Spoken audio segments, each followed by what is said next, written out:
Well, good evening, everybody. It's Chris here from the Whistle Stop Cafe in Mirror, Alberta. Sorry I'm late. Mitch had something come up and he had to bail tonight, but he's going to be back on another night. Keith Wilson is joining us to talk about some of the things that occurred today. But before I bring Keith on, I want to read you something from this book, Clifford Sifton, Volume 2, The Lonely Eminence, 1901 to 1929. It's kind of Clifford Sifton's memoirs and a compilation of his works. So this is on page 95 of this book, and I'm reading this to you because I want you to know that it's real, it's legit. He literally said this, Clifford Sifton, the Minister of the Interior, 1904, in Winnipeg. Listen to this. We all desire, every patriotic Canadian desires, he told the Winnipeg audience in 1904, that the great trade of the prairies shall go to enrich our own people in the East, to build up the factories and the workshops of Eastern Canada, and to contribute in every legitimate way to its prosperity. Page 95, Clifford Sifton, Volume 2, The Lonely Eminence. You can find this on Amazon used. The new ones are like $200-300. I got mine for $20. Anyway, I wanted to make sure that you heard that quote and that you know it's real, so that when Keith and I start talking about the events that unfolded today, you can have a better understanding of why this path is being pursued here in Alberta. In the interest of time, I'm going to quit rambling on, and I would like to welcome our guest, Mr. Keith Wilson. Thank you very much, Keith, for joining on such short notice. You're welcome. Great to see you, Chris. Yeah, likewise. I'm sure you've been watching the news with bated breath, and you saw the same things we saw today. You want to jump right in and let folks know what's happening in Alberta politics and law? Sure. Well, the good news is that late this morning, the Bill 14 in its amended form received royal assent. So it's now law. And that allowed Mitch Sylvestre and legal counsel Eva Chipiuk to attend at the Elections Alberta office today. They were there. They kind of took the chance to be there just in case it did get royal assent, so that someone else could not get there first and file some kind of spoiler application. And so they got the application filed. It's officially in, and this is the application for there to be a petition where we have to have 177,000 Albertans sign the petition, not just any piece of paper, not fake ones. It has to be an official form approved and issued by Elections Alberta. And we're going to have 120 days to get 177,000 signatures, which will then in turn require the Alberta government under the leadership of Premier Smith to hold a referendum on independence later in, I anticipate, the fall of 2026. So it's go time. It is absolutely go time. And I want to read the last paragraph of this post from the Alberta Prosperity Project today. It says, Albertans, we need you on the front lines. Join as a door canvasser to collect signatures, spark conversations, and rally your community for sovereignty. Every knock counts. Sign up to volunteer today. albertaprosperityproject.com/volunteer-7. So there you go, folks. It's happening. Our government has been removing roadblocks to allow the people to ask questions, which is kind of the way democracy is supposed to work. However, Keith, I've seen on Facebook some of our friends, like, Nate over at The Breakdown and my friend Nahid, for some reason, they seem very confused, and they think that Bill 14 was some sort of authoritarian, power grab. And I don't understand why they think that. Like, if you're allowing the people to ask questions, how is that wrong or bad? Well, I think one of the things that those on the left have learned, particularly since COVID, is that if they say something and they say it over again, it doesn't matter whether it's true. It doesn't matter whether it has a basis in fact or law. Legacy media will repeat it and it'll take on a truism. So let's deal with some basic facts. In my graduate degree in political science, And then in my law degree, I was taught in both of those learning experiences about the concept that we have in a modern parliamentary democracy in the Westminster model of parliamentary supremacy. And it means supremacy of the legislature. So what that means is that any sitting legislature, whether it's the House of Commons or whether it's a provincial legislature, can make laws, can amend laws, and can repeal laws, and can even do things retroactively.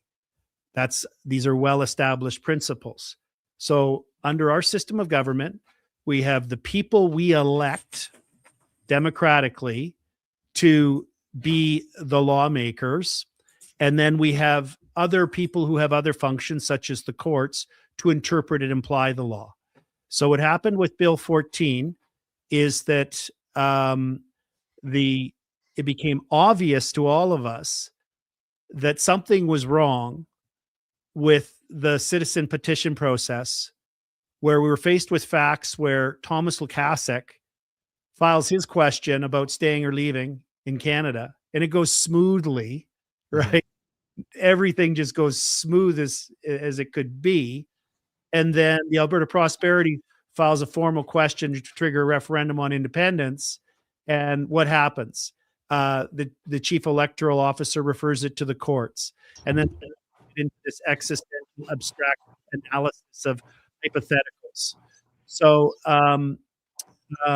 what happened was the Alberta government obviously saw this happening and went, wait a minute, this was never our legislative intention. It was never our legislative intention for citizens. It's not what we asked for.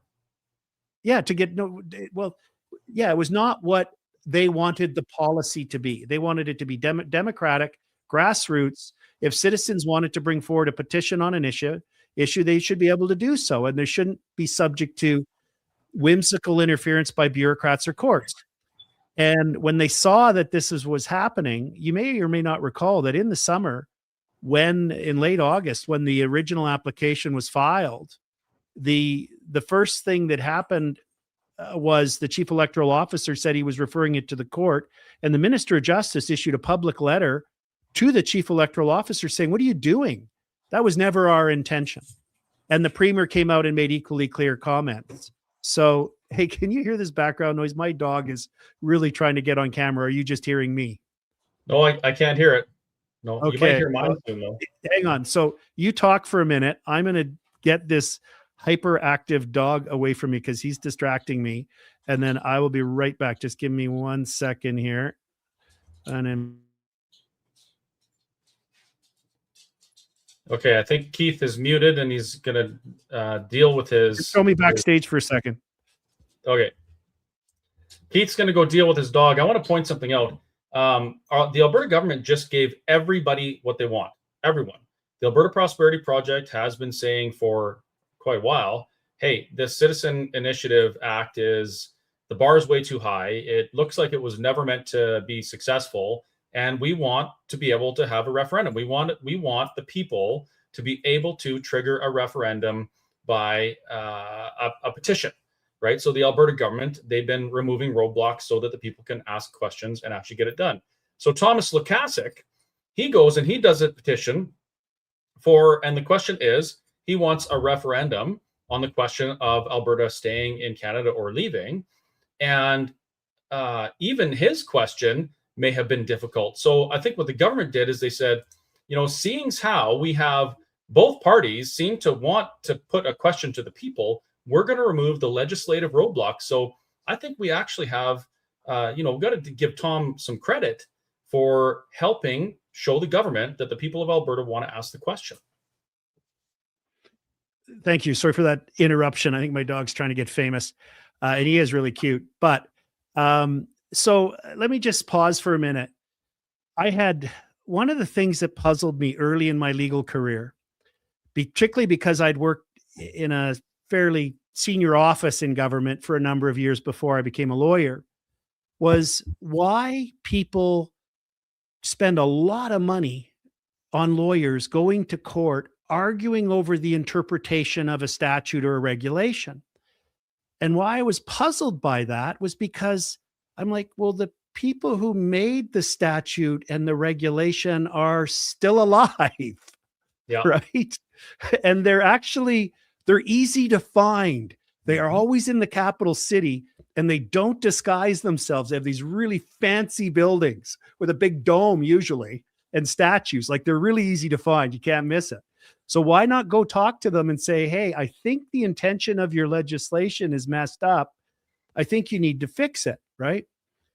So I would actually do that on my cases. I would tell my client, I think there's a goof up here. I don't think this was the policy intention, or the world of technology had evolved. Go talk to your elected representatives, talk to the minister responsible and say, hey, can you fix this? And then take some time and the government look at it, go, yeah, that is not what we wanted. So we're going to amend the law, right? Like, that's why legislatures, more often than not in each legislative session, they don't make brand new laws. They're amending existing laws because they realize they have problems and they're not being implemented the way they thought they wanted to be, or the needs of the industry or the community or the society or the institution have changed. So this idea of the opposition parties of like hair on fire and, oh my God, they've amended the act. Yes. Yeah. To clarify the legislative intention. It was always the intention of the citizen. What's the title of it? Citizen Initiatives Act, right? It's all about citizens initiating legal process change at the grassroots democratic level.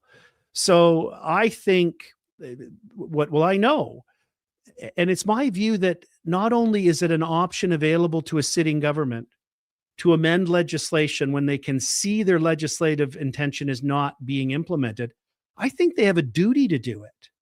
How can you knowingly sit back? The only people that benefit in that situation are lawyers, because it's going to be two sides fighting over what the legislative intention was. And then we'll be going and bringing in Hansard transcripts. And my head's exploding because I'm like, they're still here. Could we go ask them? So anyway, my point is that there's nothing unusual about this and undemocratic. And in fact, the only thing unusual about what Danielle Smith and her government has done is they've had the courage to act very quickly and very decisively when they saw that the legislative intention was not being achieved.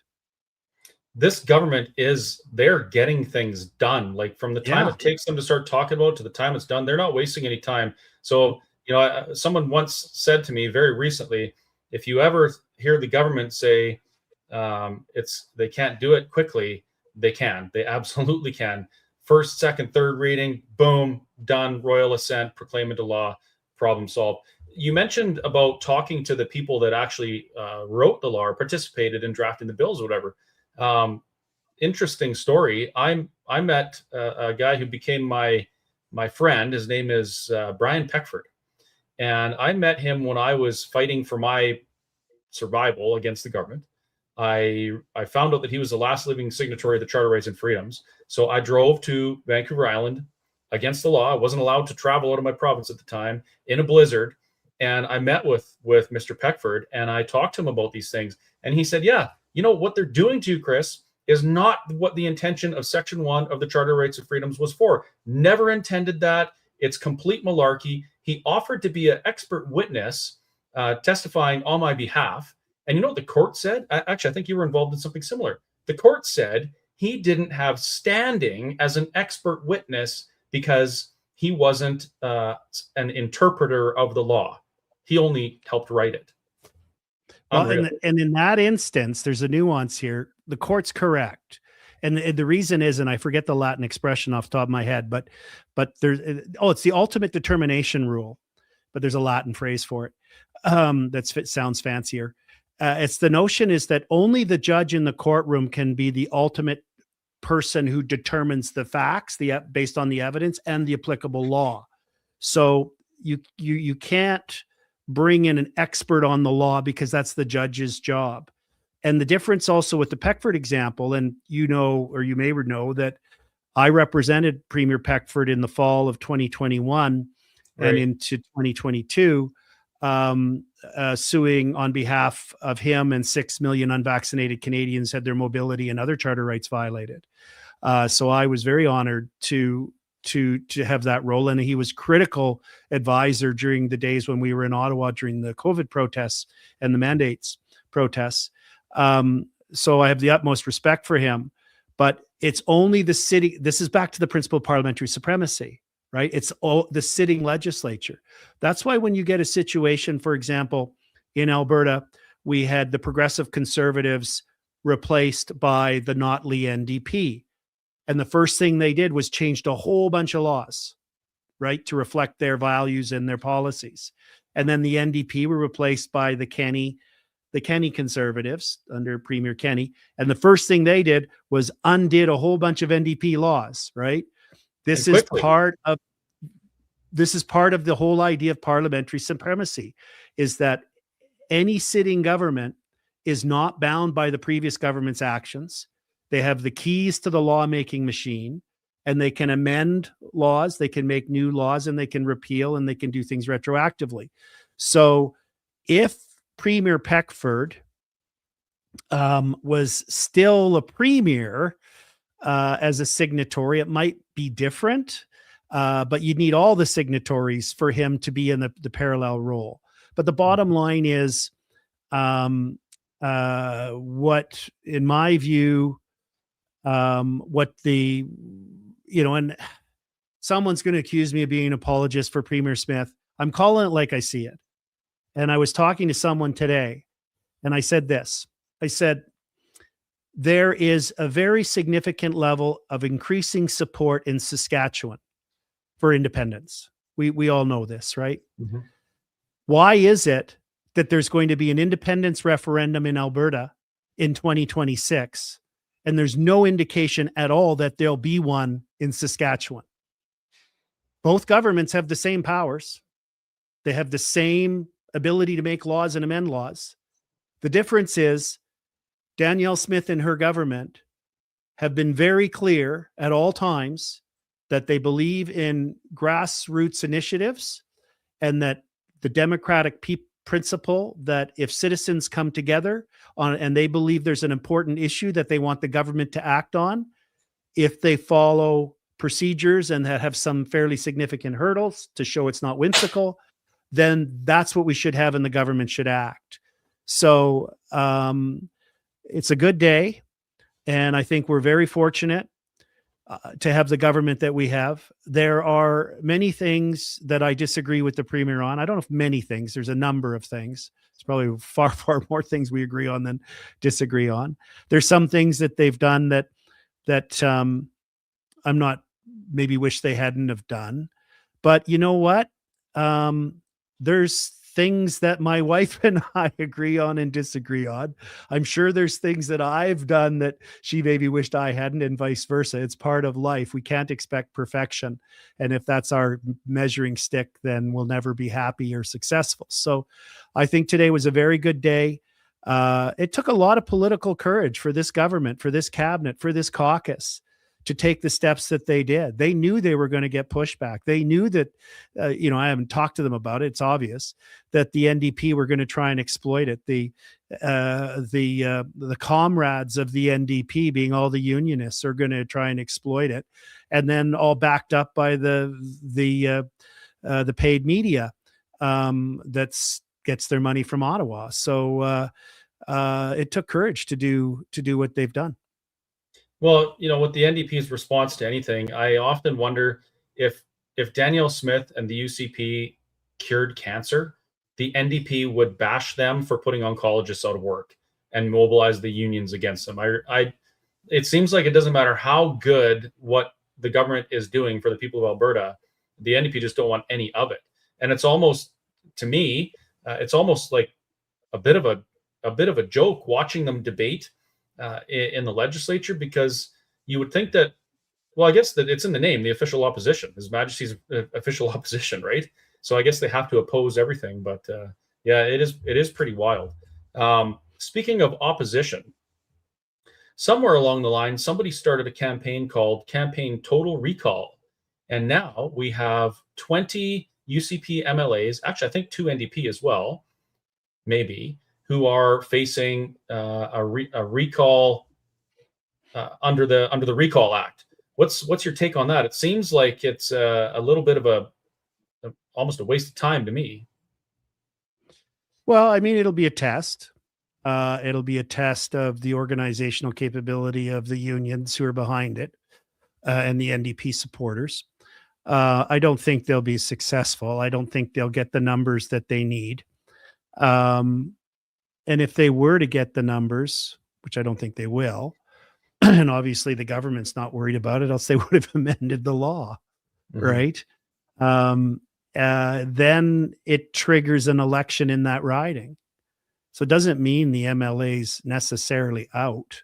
Doesn't mean that if it's a UCP seat, doesn't mean it automatically becomes an NDP seat. It's just one step in the journey. Just like with us, with what the Alberta Prosperity Project's doing, the citizen initiative is one step in the journey. You know, the next step after that is the referendum. And then the step after that is if it's successful, and I think it can be and will be, the negotiation with the federal government and the provinces and Washington, D.C.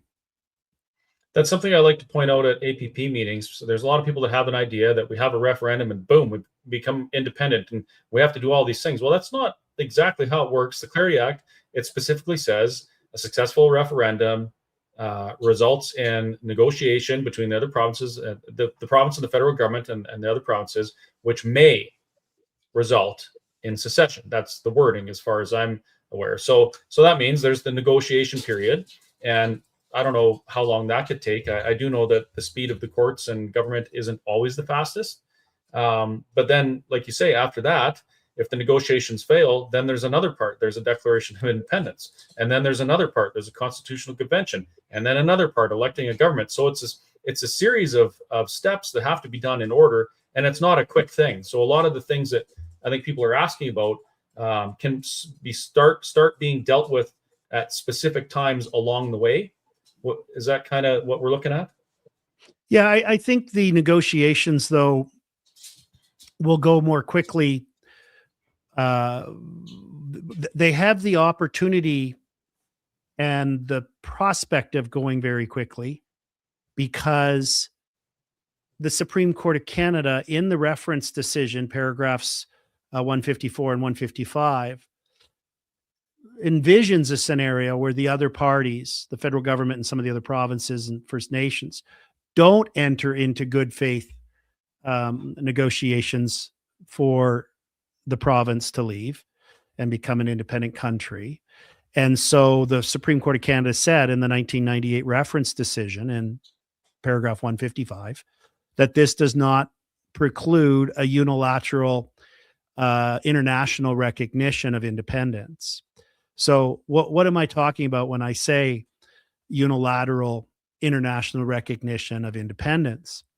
Mark Carney, in what I believe was a spectacular demonstration of his lack of political acumen, announced a few months ago now that before the Israel Hamas ceasefire, that the government of Canada was unilaterally recognizing Palestine as an independent country. I remember. Right. So there's a precedent and an example, and other countries did it as well, the UK, France, and so on. So if negotiations aren't going well, in the sense that the other parties aren't entering into good faith negotiations, there's nothing to prevent other countries, particularly really important ones to us and important ones in the world, say, for example, our largest neighbor, the largest economy in the world, the United States. There's nothing to prevent. And in fact, the Supreme Court of Canada seemed to envision the prospect of it, that the United States could recognize unilaterally the independent Alberta as an independent country in the same way that the Carney government did so for Palestine. What's interesting about Palestine is it doesn't even have a defined border. We know where the borders of Alberta are. Yeah, and if Canada follows its pattern from recent history, they really should be the first ones to acknowledge an independent Alberta, because at the core of Canadian democracy, they believe in democracy and they believe in the will of the people. They were the first. We were the first. I think we were the first or second sovereign nation to recognize Kosovo when they declared independence, and they did it unilaterally. So along that pattern, they should just say, okay, well, if you guys want to be independent, then we recognize you as a democratic nation. One of the other things I was thinking we should talk about, it came out today. There was some kind of news conference, and I've only read in a little bit on it, but I got the gist of it. I think it was the Treaty 8 First Nations and some others held some press conference and protesting the MOU between Alberta and Ottawa, and making some very inflammatory statements and threats that. Sorry, who was protesting it? I missed. The chiefs of the Treaty 8 nations held a press conference today. And there was some news coverage of it, and you can see clips of their actual statements from the podium. And they were saying things like, you can't do this. By this, they're not just talking about a pipeline through BC. They're talking about a pipeline in Alberta. They're talking about expanding production of the oil sands and other resource projects and economic activities. And it's like, okay, come on, you guys. Could you please read the treaty? This is getting a little tiring. Yeah. It's a deal. And the deal was, and it's right on the front page, you've seen it, it's in clearest of language. Cede, forever, give up, surrender, right? The land. And it wasn't a taking, it was an exchange. You give up your rights to all of this territory, and you give it up to the king, the crown. And in return, we will give you all of these different things. You won't pay taxes. You will have reserves. You will have free education, free healthcare. You can hunt any animal at any time of the year, wherever you want. I could keep going, right? There was a quid pro quo. When I come to your cafe and I give you money, you give me a burger, right? There's an exchange. I can't say, no, this is my money, I'm taking it back, but I want your burger that you just made with your labor and your resources. So when it's treaty land, that means it's no longer the First Nations land. That's what the treaty was all about. Okay. So I don't know where this is all coming in, and no one calls them out on it.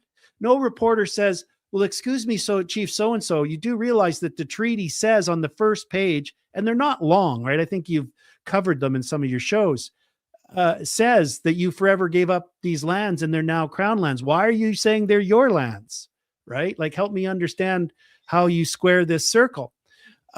So the rhetoric we're getting from some of the First Nations is somewhat remarkable, because it doesn't align with the legal reality. It is absolutely true that, and it's not the case that when a government announces an intention to have the resources of the province developed to create wealth and jobs and prosperity and revenue for services and infrastructure, that means before any proponent can come forward, that there has to be a consultation with the First Nation. That's not what the law is, and it's never been that. The law says that when a specific project is proposed, so Keith and Chris want to,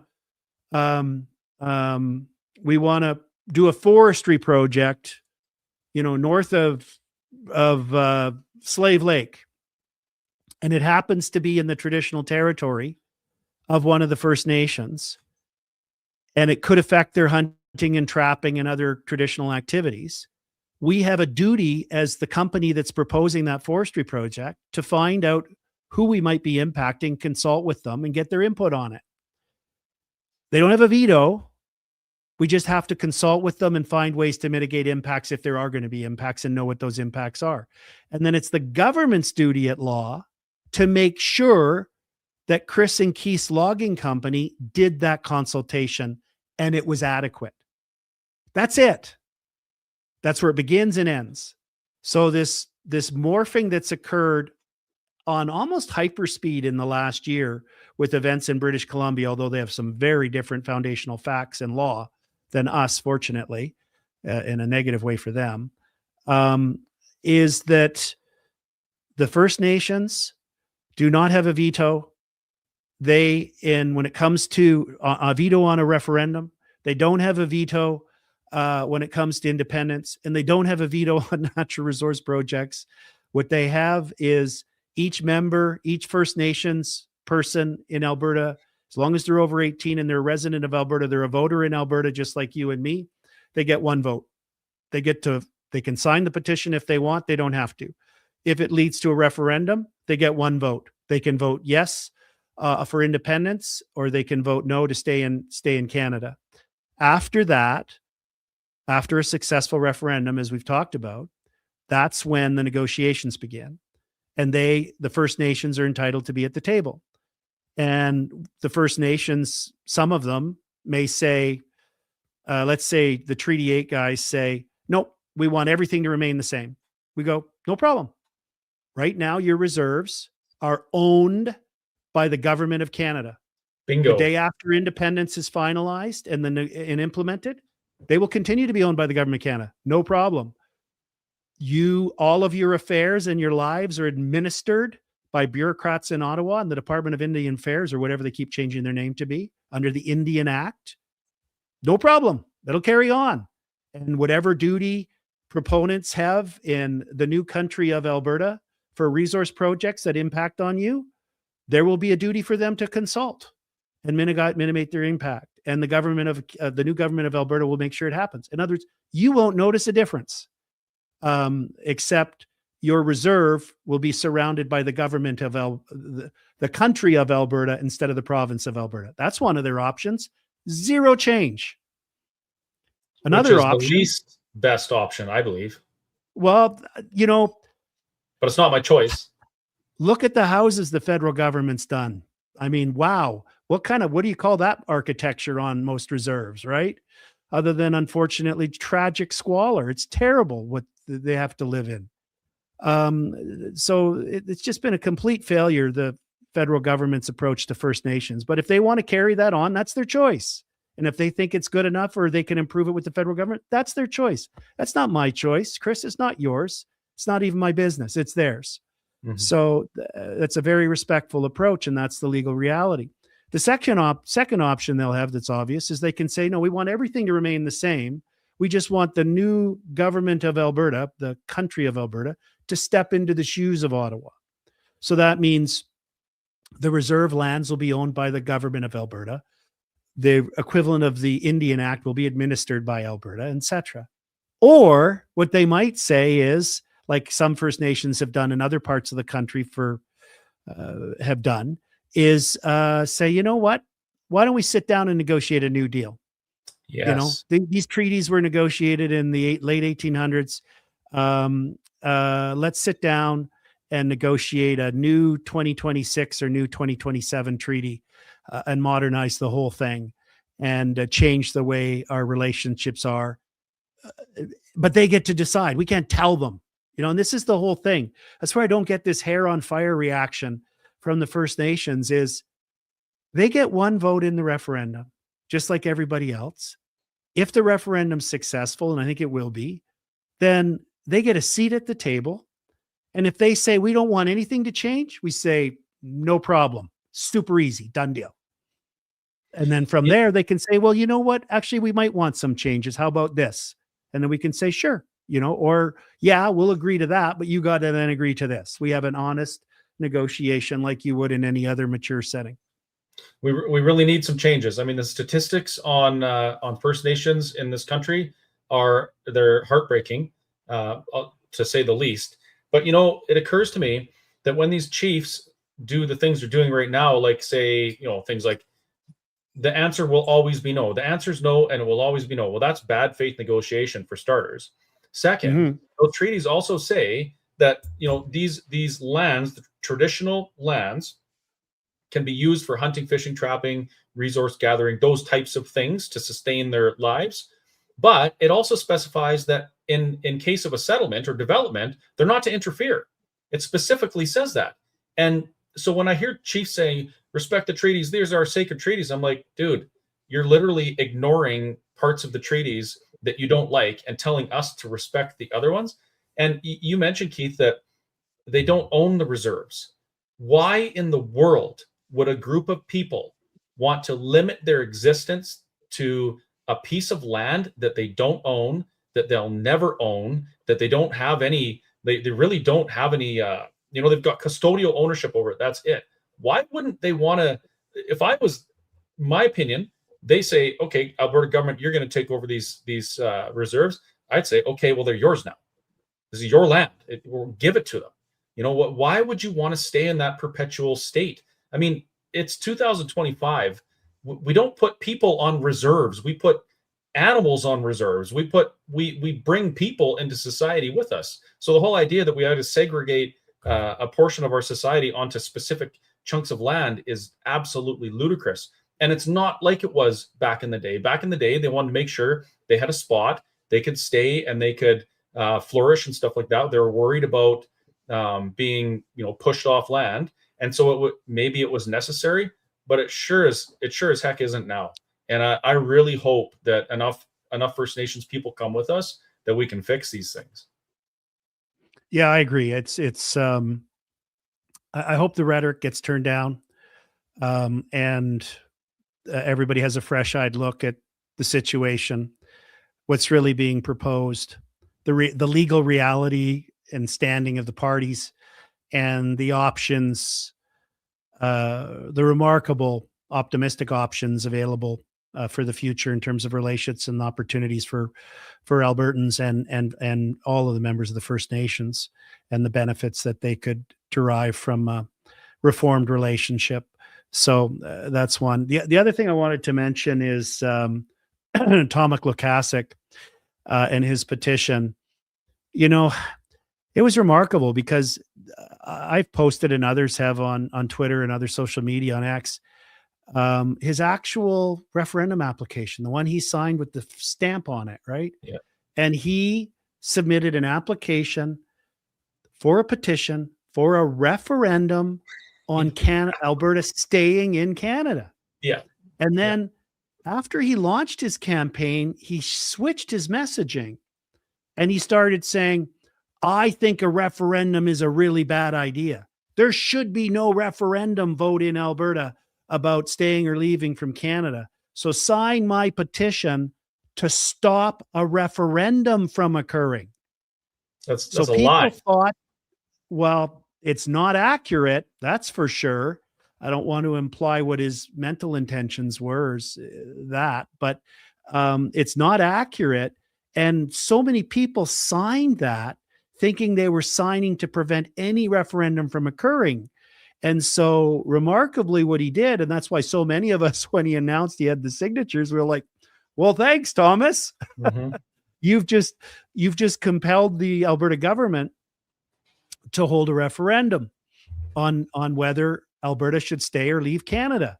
And if the question is framed, should Alberta stay in Canada? Well, the no is it should leave. It should be independent. Yes. So It's the corollary. And the other thing that I want to clarify is it's weird, a weird nuance here. When you file your application, like Lukasic did, and APP did again today, you put what you think the question of the referendum will be. Okay. And that's and it's very carefully drafted. There was a number of us lawyers that worked on the wording to make it as legally tight as possible for the APP question. So we're going to get the signatures. Then it's going to be validated. I mean, we all got to work hard to make sure we get the signatures, but I'm confident that will happen. And then it goes, once it's validated by Elections Alberta, by the Chief Electoral Officer, it then goes to the Alberta government. And then they apply the Referendum Act, the Alberta Referendum Act, and the Federal Clarity Act, which is a byproduct of the 1998 Supreme Court of Canada decision on succession. And the Alberta government then says, okay, this was the question that was put out for the petition. The Alberta government then rewrites the question, even for Lukaszuk. They decide what the referendum specific wording will be. And they have some obligation to make sure it's legally Clarity Act compliant. So the actual question that goes on the referendum ballot in the fall of next year, when I expect the referendum to occur in October of 2026, it might be slightly different than the question that APP put out. And that's how the process works. That's normal, okay, and proper and makes sense, because they have to adjust it to make sure it's constitutionally compliant in their view. So those are some of the things that might come. But, I've tried to find clips where Lukaszuk talks about why Alberta should stay in Canada and why my kids will have a better, more prosperous, best life by staying in Canada versus being in an independent Alberta. And I really keep coming up dry on that. So I don't know if you noticed. I saw. I thought, hey, I'm going to keep an open mind. If someone can convince me that my kids will actually have a better future in staying in Canada, then I want to know that. I want to know that before I vote in the referendum. So I made a public call out to Lukaszuk and I said, let's have a professional, respectful debate. You can lay out all the reasons why you think we'd be better off staying in Canada, and I'll lay out the reasons why I think my kids will have a better future in an independent Alberta. And let's go on Ryan Jesperson's show live. Ryan is, some will say he's center of politically, others will say he's to the left. Either or gives me no advantage, right? He's going to ask hard questions. And let's let the people observe who has the better arguments. And so I put that out. Someone, Rise of Alberta, made up one of those funny caricature UFC fight posters, which I thought was quite funny. I'm looking for it right now. I can't find it. Yeah, it's funny too, because I don't think Lukaszuk's that big, but it doesn't matter. It makes him look tougher. I think they got his hair right though, because his hair's always been important to him. That's why he has the nickname Fabio. So anyway, there it is. Yeah, he's definitely not that big, but it's okay. Makes it look like a fair fight. So then a few hours later, Ryan Jesperson with his Real Talk program podcast jumped in and said, I'm in. So we're now waiting to hear from Thomas Lukaszuk as to whether he would like to go on to a live podcast in a friendly, safe environment moderated by Ryan Jesperson, so he can explain to all of us why it's better for us to stay in Canada, and I can point out the reasons why I think it's better for us to be independent. And Ryan's good. He's had Naheed Nenshi on his podcast. He's had Mark Carney on there. Like he's pretty tries to be fairly neutral and listen to everybody. But on the topic of Mark Carney, I think Lukaszuk is meeting with Mark Carney to get his wrist slapped for getting the referendum on the table or something. It seems no, it's better than that. It's better than that. He is meeting, based on the reports that I've read, this is his second tour to Ottawa this week. He was there last week as well, is to help provide insight to senior Ottawa officials and politicians and senators and MPs and cabinet ministers on what's going on in Alberta. And interesting choice to talk about that. What's that? It's an interesting choice of a person for them to summon to ask those questions. Well, it's certainly helpful for us in the independence movement. Yeah. So yeah, I'll just leave it at that. I don't want to be impolite. It's just beneficial for us that he's the guy they're relying on to provide some wisdom and guidance. So, yeah, well, things are certainly about to get interesting. The Alberta Prosperity Project is likely going to start their petition drive, petition campaign, kind of around the mid-January. We're going to rocket to our 177,000 signatures. We're going to surpass it. I think we're ramping up to, I think Mitch Sylvestre said he wants to do 3 Alberta Prosperity Project events per day, like 3 events, one in each area of the province with our list of speakers, and just educate, because that's what the Alberta Prosperity Project is. We're an educational society, and our goal is to educate Albertans as to the merits and benefits of Alberta independence. And on that, because of that, I would be more than happy to help facilitate a debate between you and Thomas Lukaszuk. I mean, that is absolutely fantastic. And in a country or a democracy in which speaking, like it's literally the House of Parliament, like the house to speak in, why would he not want to speak to you? Why would he not want to have the conversation? We have to have these conversations because there's going to be a referendum. And if he wants to really pitch his side and his view, then he better start backing it up with some winning some debates. But at this point, well, there's only one logical explanation as to why he doesn't want to debate me. And the answer is because he wants to keep all the good reasons to stay in Canada secret. Yes, of course. I'm joking, obviously. But on the petition signing, I can't emphasize this enough. If normally you're doing a petition drive for cancer or trying to get support for a new skating rink in your community or something, anybody can print off the petition form and anybody can make up a form. That's not the case with this stuff. It has to be an official form. And not only that, we have a new phenomena now. This is 2025, and we're going to be going into 2026.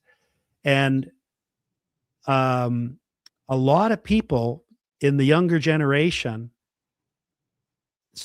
never have really learned how to print or write. Have you seen how a 20-year-old or a 25-year-old writes? Most of them? Yeah. It's incomprehensible. So if you want to keep secrets, write in cursive. What's that? If you want to keep secrets, write in cursive. Yeah. Oh, yeah. They don't even know what it is. So we're going to need to make sure we do things like have somebody on the canvassing team that has really good penmanship. And when you want to sign, they just say, no, it's okay, Chris. Just give me your driver's license. I will fill your name, your address, the information in, and then hand the pen to you to sign rather than handing you the clipboard. Because if there's one letter in there that the reviewers at the Chief Elections Alberta can't read, that vote's disqualified. Yeah. That signature that happened with Tom's petition. There's 465,000 signatures collected and only 405,000 made it past the vetting process. Right. So those are types of some of the disciplines we're going to need to put in process.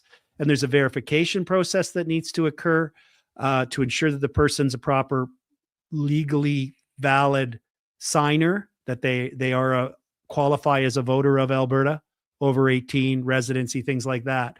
So we're going to have to use meticulous care in the filling out of these petition sheets so that as many of the signatures we get are actually validated in the end, and we're not cavalier about it and get overexcited and rush to get as many numbers without getting the numbers correctly.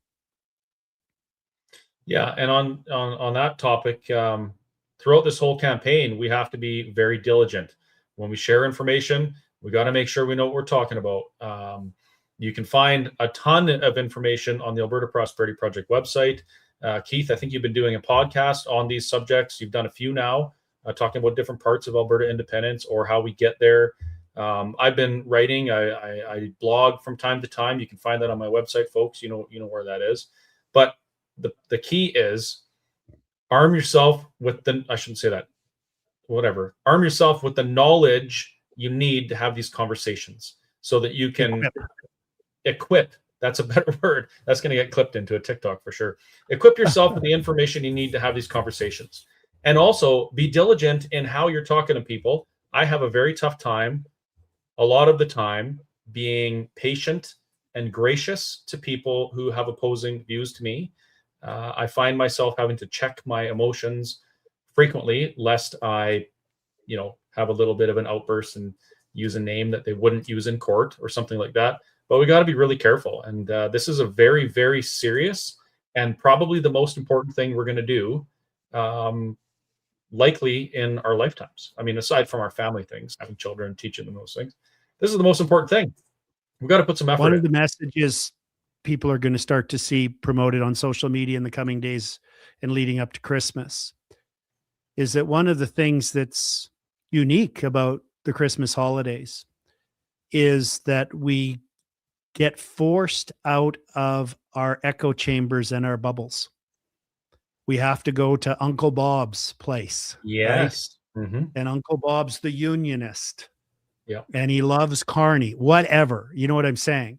So this is a great opportunity for those who have already decided with clarity in their mind that Alberta is far better off independent, that we can free ourselves from these ideological extremists in Ottawa that are holding us back and indebting our children, grandchildren, and great-grandchildren with their reckless debts and spending and two-tier justice system and all of these other things, out of control immigration that we can see are spiraling the country into a dark place. It creates an opportunity to learn and listen to what those people outside our bubbles and our echo chambers think, and also to have some awkward conversations. There was one meme I saw, and it was a picture, it's always from the US, and it was a caricature of, large families together at a big Thanksgiving table. And at the head of the table, standing facing you, is this confident silver-haired lady. And it said something like, be that aunt at Thanksgiving, like that it'd be like the kids going, oh no, here comes Aunt. She's going to talk about Alberta independence again. Be that aunt, right? Try and get people's minds open. Use it as an opportunity to cross over. Because as we know, Chris, we joke about the third. There's the third who are going to vote for independence, even if you kidnap their dog. There's the third that will never vote for independence, even if you gave them a brand new electric vehicle and $100,000 cash. And then there's the middle third that are unengaged, just living their lives. And they need to understand that if they vote for independence, when they look at their paycheck, their stub, their electronic notification of their deposit, and they look at how much money they worked for and how much money they got, tell them you get to keep it all, because Alberta will be positioned like other countries in the world that have less resources than us, Saudi Arabia and others, to provide that level of benefit to our people. So focus on getting this is all going to be won or lost by that middle third. Getting the people who are already committed to say, yeah, let's go. That's okay. That's not bad, but that does not get us over the finish line. No way. We got to get the middle third that aren't engaged, that haven't decided, and aren't even thinking about this stuff, to understand the tremendous benefits that will accrue to them, their children, their community, their neighbors, their friends, through an independent Alberta. Yeah, and those things are very exciting to me. I've had jobs where I made lawyer money, Keith, and I've had jobs where I hardly made any money. Then I bought a restaurant, so you can imagine what that's like. So the prospect of the financial gain or financial freeing is really what it is super exciting. But what excites me the most about an independent Alberta in which we can chart our own course forward is not feeling defeated even before I cast my vote. That's the major problem I have right now, is that as an Albertan, as a Western Canadian, I have no confidence that my input in any federal election will make any significant difference to my future or my children's. And that's my main And thing. I would say it a little bit differently, not to invalidate anything you just said.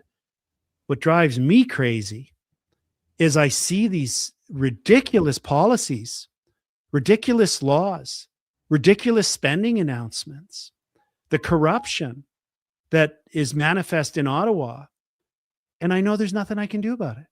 Exactly. It won't matter who I vote for. Exactly. I remember I was interviewed a couple of times well, after the federal election. Carney became prime minister, and I was on, I think, Rebel News, and they said, well, Pierre Poilievre is going to, eat him up in question period. And I said, so? And then what? Yeah. And then what? Exactly. And not only that, I said, he's not going to show up. He's going to take trips. He's going to go to Europe. Like, it is exactly what he does. He pretends to be too important to be in question period. But it doesn't make a difference. And then, no offense to Poilievre, I think he's a phenomenal human being and an incredible politician. Then when he had his by-election in Alberta, there was all this excitement that it was going to change something. And I'm like, what's it going to change? Yeah. There's no power. And there's no power because I think Canada's too big. I do not think it's the proper organizational structure for optimal performance of any province. It's too big. And it's too culturally diverse. There's cultural diversity in Alberta, from Grand Prairie to Lloydminster to Lethbridge to Pincher Creek to back up to Calgary to Red Deer. There's huge cultural variability here. We're the size of 5 European countries.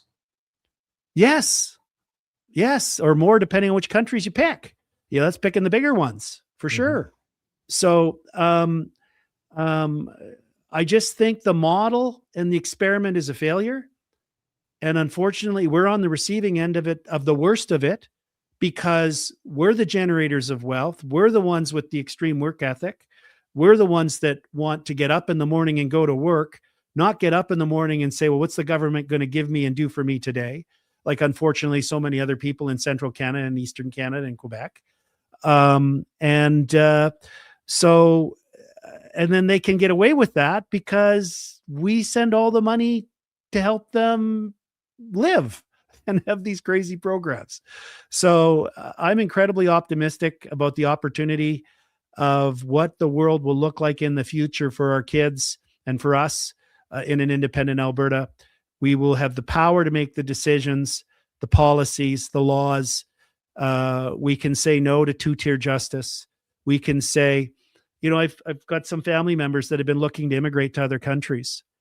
It is spectacular, the requirements that most countries put on immigrating, the amount of money you have to bring with you.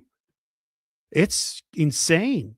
They don't just say, come on in we'll give you all this stuff. It's beyond comprehension what we're doing. And no wonder we're having troubles. So we can have control over that.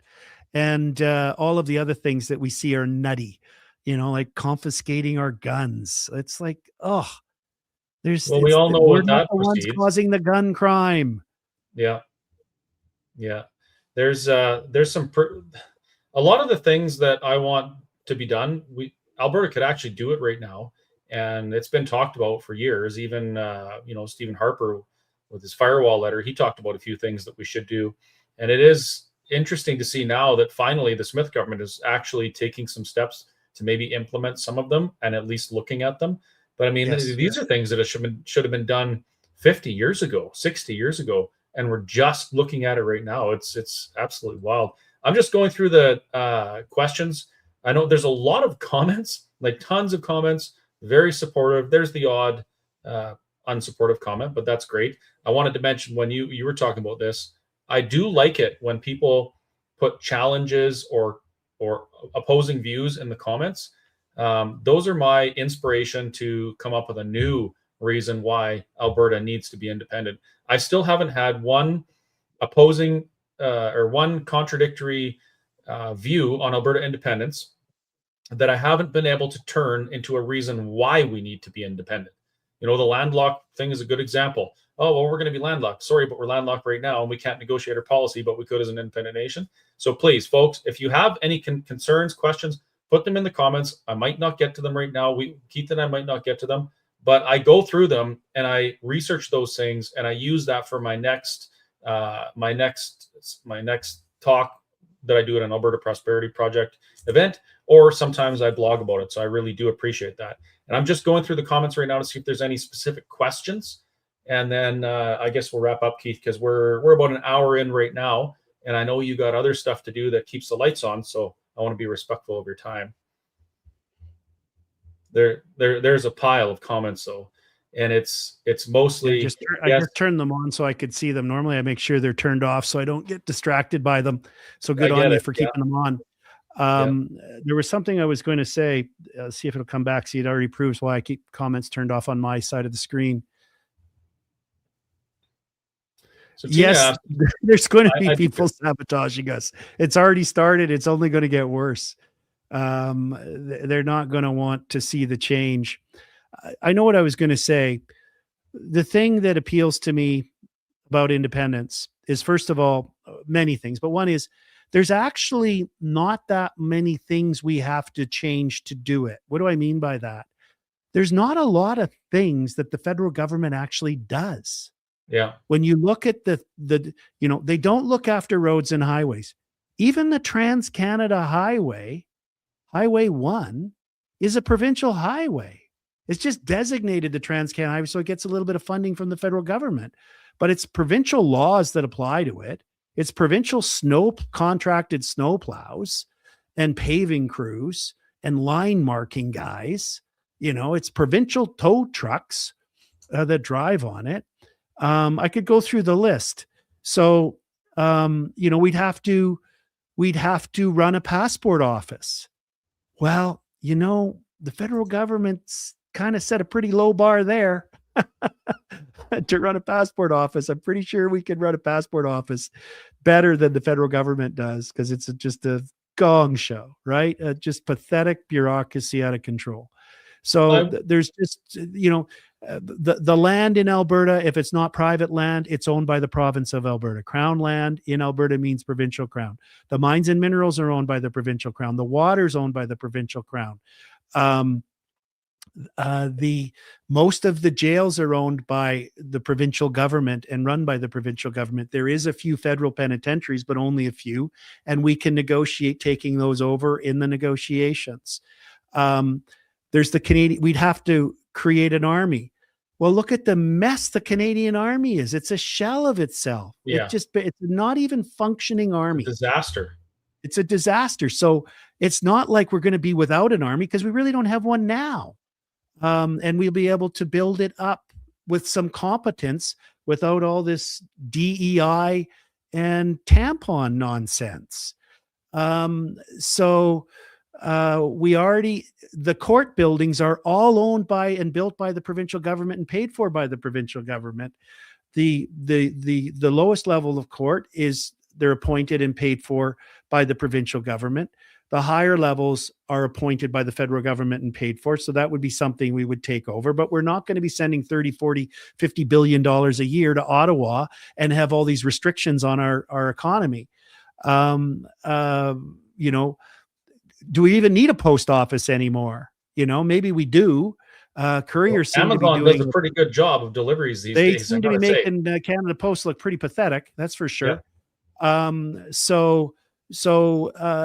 Really, at the end of the day, the level of functions that the Alberta government would need to take on and expand to include are not that great. And it's not like we're going to go, oh my God, how do we do this? Right? A lot of the people who work in the federal government who administer these types of services to Albertans are in the government building in your regional center or working at the Jasper Avenue big Canada Place building. Yeah. And we could negotiate the acquisition of that building. And if we need people to run our passport office, initially we could offer all them jobs in the Alberta passport office, right? Because they already know what they're doing, mostly. Yeah. I mean, you're just going to change, instead of getting a paycheck from the federal government, they're going to get a paycheck from the Alberta government. Same with the police, if we still have the RCMP at that point. And we know we're already transitioning away from that anyway, because as Premier Smith has pointed out at the next panels, the federal government's already announced they want to get the RCMP out of community policing. Yep. So we got to replace them anyway. That's a good thing. We've been preparing for that. Yeah. So there's, it'd actually require very remarkably little. I mean, it's serious work and it's important work, and there will be challenges, but it's not really that daunting because the federal government does play such a limited role. How many hospital beds does the federal government administer? Zero. How many hospitals in Alberta are federal government hospitals? Zero. How many universities are federal government universities? None. How many school buildings? None. Right? So it is surprising to me the number of people who aren't involved and pay attention to politics. They have no clue. You could literally go on the street and say, is the University of Alberta a federal government institution or in Alberta? And they would have no idea. A lot of people don't even know the difference between the federal and the provincial government. I thought for the first 35 years of my life that the federal government was like supreme above everything else, and we had to listen to them. It was only in the last 5 years that I even learned what a CA is, and that's pretty pathetic. I'm hoping in an independent Alberta that we have civics as mandatory education through K to 12. I'm going to rapid fire some questions, Keith, because there are a few popped up after we mentioned questions. Carrie asks, who would be delegated for negotiations, Chris, if we are successful? My opinion, I know some really good litigation lawyers, and I think that they would do a fantastic job negotiating. Keith? I've done lots of negotiating. You're pretty good at it too. Yeah, my clients tell me that. Yeah. So is that kind of the idea that we would have a delegation of people with intimate knowledge of the workings of Alberta, send them to Ottawa and negotiate on our behalf? Well, the first thing I would do is I would require them to come to me. There you go. Yeah. Oh, good call. Yeah. The airplanes go both ways, don't they? We look like we're not rookies. Yeah. Good call. Beautiful. Okay. Where was it here? Mahmood had a question, and his question was, there are a number of minority communities who consider Alberta home. What is your message for them? As I know many of them feel threatened by the separatist movement promoted by the left and the NDP. They're Albertans. Albertan was initially, the First Peoples were here from a number of different First Nations. And then we entered our settlement phase, and Alberta was built by immigrants from all parts of primarily Europe, but other parts of the world. And it continues to be built by immigrants. We're all call Alberta home, and they will become, if you're, so who's an Alberta voter? Who can vote in the referendum?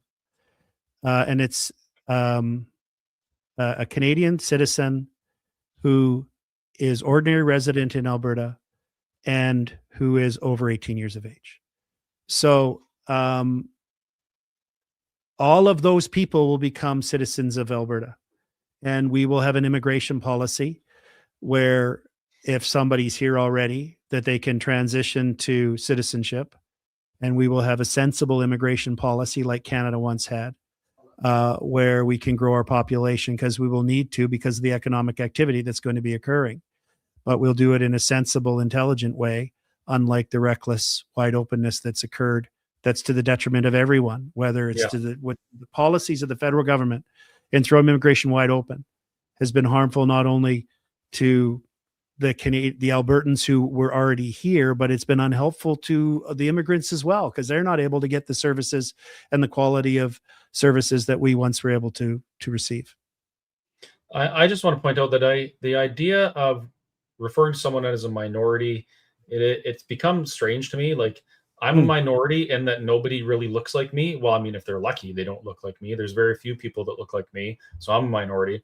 You know what I say to folks that ask this question is, what's a more disturbing prospect? Not doing anything, continuing on this path, and basically, letting the country decline to a state where we don't even recognize it anymore. These folks, they came here to work hard, to succeed, to prosper, and to raise their families. That's why the majority of them came here, and they're looking at the same things we are. So I would say, if you spent all that time and money to come here and do this, to be part of this society, you kind of have an obligation to defend it as well. And that's what we're doing. We're defending against the managed decline of a country that just doesn't want to be that country anymore. That's how I would. It's not that we're trying to alienate these folks. We're trying to make sure they have what they came for well into the future, and they're not going to if we don't do anything. Success and prosperity and a happy life for them and their children and their grandchildren. Yes, exactly. That's the goal. That's the goal. What about the Commonwealth? Would we cut ties? Well, that's to be decided. In my view, I mean, what are our ties? What are our ties to the Commonwealth? I mean, what are they? Do we have to fight in their wars? Is that a thing? No, there was a time where it really meant a lot, but that time's long since passed. So are we going to, particularly as the rest of the world has modernized as well, and Eastern Europe and the Soviet Union collapsed, right? Are we going to have, Canada has individual, if you go through South America and Central America, each country has a different policy on immigration, visas, visitor rights, for example, and how long you can stay, all these sorts of things. Those things are all those are ordinary course decisions that countries make routinely, are easy to manage and easy to understand. So it's not like the old days where we needed to be part of the Commonwealth. So we had another country to go to and we can say, well, we're part of the Commonwealth, and wear some fancy collared thing and talk with an accent. We're not in that world anymore. So we'll have trade relationships. We'll have the ability to negotiate bolder trade arrangements because, for example, we won't be being held hostage by the supply management dairy cartel out of Quebec, right? We'll be more nimble because we'll have more focused considerations and less constraints. So I don't know that we need to be part of the Commonwealth. I don't think it actually brings right now tremendous advantage. If there is some tremendous advantage that I'm not thinking of, it's something that could be considered, that we could negotiate with other Commonwealth countries and say, Barbados is a Commonwealth country. I've been there once. It wasn't that much different than me going to, the U.S. Virgin Islands or the French whatever island when I went to one of them once on a cruise ship. Polynesia. Yeah, it's just... or their ability to go to Australia versus our ability to go to Great Britain or to France. So I think it's a detail that's likely inconsequential compared to the more meaty things that we will, and substantive things that we'll resolve. But the important thing to note, and you mentioned it, is that as a sovereign, independent nation, we can negotiate our own trade deals, our own alliances, economic unions if we choose to, those types of things. Things that we can't do right now. I'm going to do 2 more questions, folks, and then we're going to wrap it up and let Keith get on with his day. Another one from Tina. She says, do they have to reside in Alberta for a certain amount of time? I sure hope so. This goes to the definition of ordinary, an ordinary resident. And that's the test right now. And I'll research it to see how it's been given precision. But, I remember when I was at Osgoode Hall Law School for my first year of law school in Ontario. And, if somebody said, well, where's your, what province do you reside in? I would have said Alberta, right?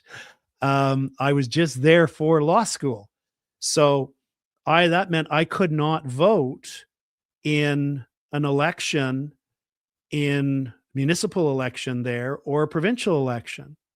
But I could vote, even though I was going to law school at Osgoode in Toronto, I could still vote in an election in Alberta if one were to occur. So the test right now for voting is, where's your ordinary residence? And it doesn't necessarily mean where you're physically situated.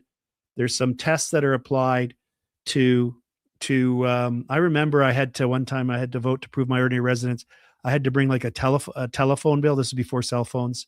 And I had to bring a couple of other things that had my address on it. And then that satisfied them that I was an ordinary resident in that riding and I could vote. So it'll be a similar concept. I had to do that to get my my Ralph bucks back in the day. Yeah. Right. And Ralph, we look at insurance companies and that. I think they say 6 months. 6 months if you're out of the province and you're in another province, then you got to switch your insurance and those things. So I think we already have some places to start, maybe just some details to iron out. And the last comment is not a question, it's a comment, but I love it. We need to also have a refugee program for Conservatives who are trapped in other provinces. Yeah, yeah, for sure. That is a thing. That's a thing. Well, that was great, Keith. I think we dealt with Bill 14, which has reduced some roadblocks to getting our signatures and getting that much closer to a referendum, which gets us that much closer to an independent Alberta. We've highlighted the fact that we have a lot of work to do. We have to make sure that we educate people on the merits and benefits of Alberta independence. And we have to be diligent in doing these things so that we have a successful referendum. I really do believe that this is the most important thing that we're going to do, aside from family things, in our lifetimes. I'm 46 years old. I think I've at least got another, 80 or 90 good years ahead of me. And I can't see anything as monumental as this happening in that time. Thanks for having me on, Chris. I hope I was able to clarify a few points on the legal side and next steps, and keep on doing what you're doing. And everybody who's listening and watching, either now or on a replay, please reach out to your friends, people you meet, have those awkward discussions over Christmas and the holidays, to help others understand the importance of the opportunity that's in front of us and the dangers that lie ahead if we continue to ride this dystopian Canada that we're in today. Yeah. I'm going to leave you with this, Keith. I've never told you this before. I met you in Ottawa during the convoy. We spent a little bit of time together, in passing. I watched you defending my friends in court since then.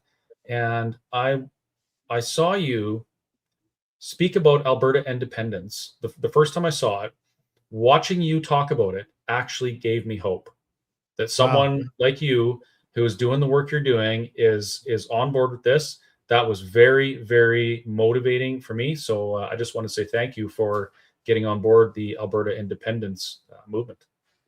Those are very kind words. Thank you very much. Well, there's more where that came from. You'll have to come back again.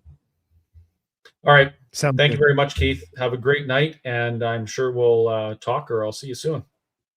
Excellent. Good night, everyone. Night. Well, there you go.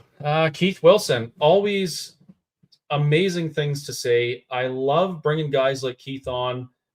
We've had other amazing legal scholars, Jeff Rath, Leighton Gray, we've had on.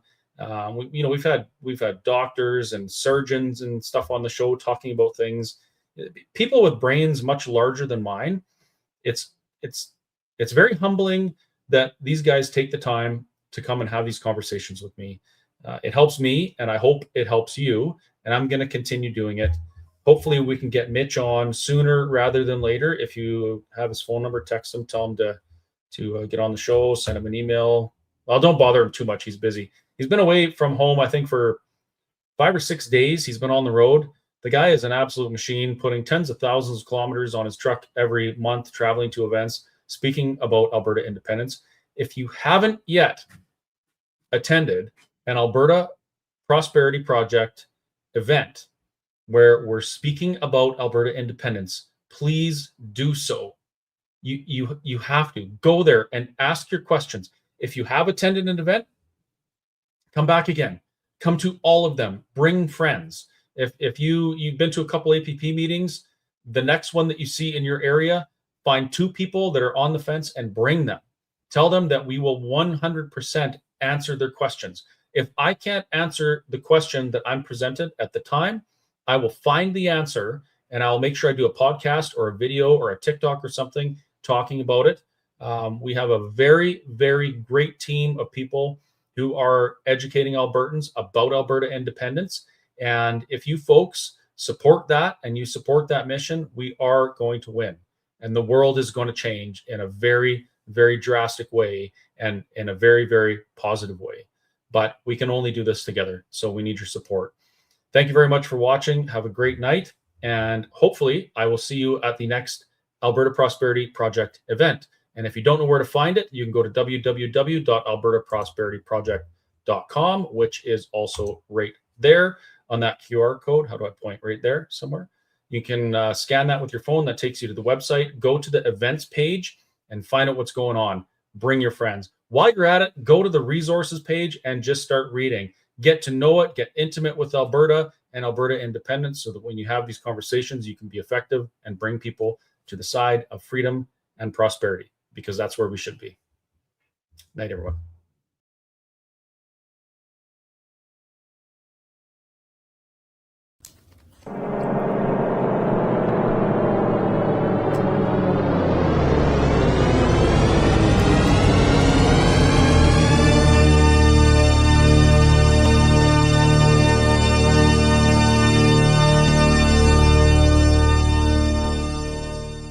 Meow.